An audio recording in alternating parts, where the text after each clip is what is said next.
Welcome back. So we're going to spend another lesson on solving by elimination, but this time we're going to take it a little bit further and seeing what happens if the system's not set up for elimination quite yet. So what I mean by that is take a look at this example, please, right here. So notice the x's is 2x and 3x, so they don't have the same number. The y's, negative 1y and 2y, again, not set up. So neither variable is ready to cancel when we use substitution yet. Okay, so I'm going to teach you a little trick.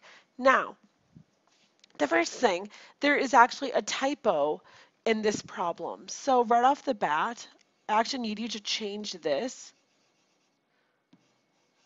to a 5, simply so it can work out nicer, okay? So that is not a part of the problem. That is me fixing a typo.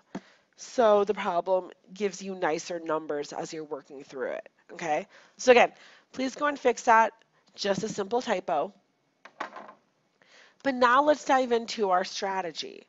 So for our strategy, I notice this 3 on the x. I'm going to take this whole equation and multiply it by the 3. So I flip-flop. I take the 3 from the bottom. I use it to multiply the top. I notice this 2 here on the bottom, or on the top, and I'm going to multiply it to the bottom. And I want you to see what happens when I do that. So here on top, I get 6x minus 3y equals 15. And on the bottom, I get 6x plus 4y equals 36.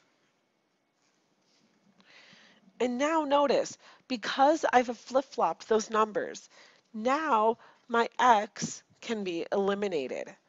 Okay, so that's the whole key to doing that, to flip-flopping those first numbers, is because now when I subtract my two equations, and I know I'm subtracting because I have the same sign, 6x minus 6x, now it eliminates just like I needed it to. Negative 3y minus 4y, negative 3 minus 4 gives me negative 7, so I have negative 7y. 15 minus 36 leaves me with a negative 21. So what does that give me? Well, I divide both sides by negative 7, so y is going to equal 3. All right, so I have my y. Now, let's see what I get when I plug that y in.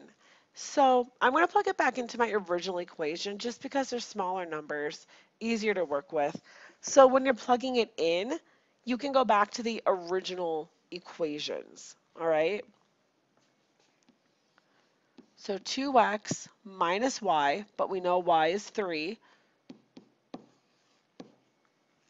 equals 5. So again, all I'm doing is I'm plugging it back into my equation. Add 3, divide by 2, and you have your solution. And our solution is going to be 4, 3.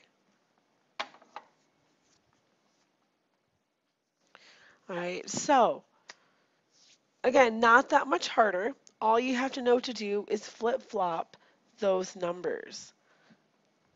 So in our next one, so let's focus on our second example, where again, notice it's not quite set up for elimination yet because the x's have a 1 and a negative 2, the y's have a 3 and a 1. So again, not quite set up for elimination yet, but we can easily get it ready for elimination. So here, all I have is a 1 with that x. So I'm going to multiply that by 1. Here, I see a negative 2. All right, now you don't have to bring the negative with it. So all that really matters is the 2 piece of that.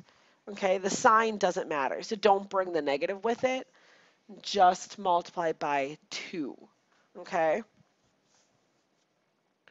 and let's see what happens. So on top, I get 2x plus 6y equals 4.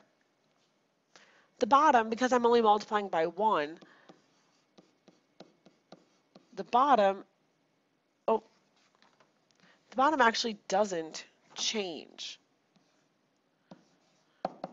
Okay, because multiplying by 1 doesn't change anything. But if you notice, just like I needed, now I'm set up for substitute or for elimination. Because notice 2x and negative 2x, they share that common number. Now this time they are opposite in sign. So when they're opposite, in order to cancel them, we add the equations together because negative 2 or 2 plus negative 2 cancels out, gives me 0. 6y plus y gives me 7y. 4 plus 3 gives me 7. So when I divide both sides by 7, that gives me a y of 1.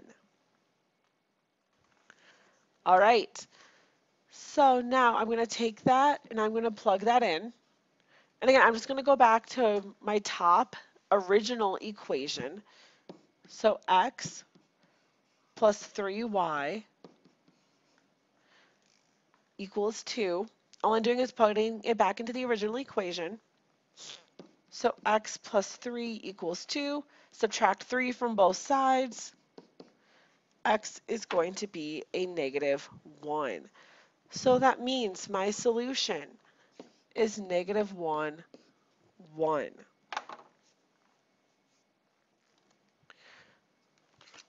All right. So again, thank you for joining me for this.